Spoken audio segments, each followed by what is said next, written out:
حدیث پاک میں آتا ہے کہ اگر کوئی شخص اللہ کے خوف سے رویا اور اللہ کے خوف سے رونے کی وجہ سے اس کی پلکوں کے بالوں میں سے ایک بال کی جڑ گیلی ہو گئی تو قیامت کے دن وہ بال کھڑا ہو جائے گا، اللہ یا تو مجھے نکال لے یا اسے جنت عطا فرما دے۔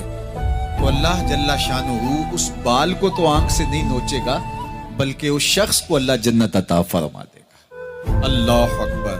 گناہگار کی آنکھ کا پانی اللہ کے غصے کی آگ کو ٹھنڈا کر دیتا ہے، اس لیے ہمیں رونے کا کہا گیا وَلْيَضْحَكُوا قَلِيلًا وَلْيَبْكُوا كَثِيرًا۔ اللہ اکبر! ارشاد فرمایا کہ تھوڑا ہنسا کرو، زیادہ رویا کرو۔ صحابہ کو ہنستے ہوئے دیکھا تو آقا کریم علیہ السلام نے فرمایا کہ تمہارے تک اللہ کی امان نہیں پہنچی اور تم ہنس رہے ہو۔ عرض کی حضور اس کا کفارہ؟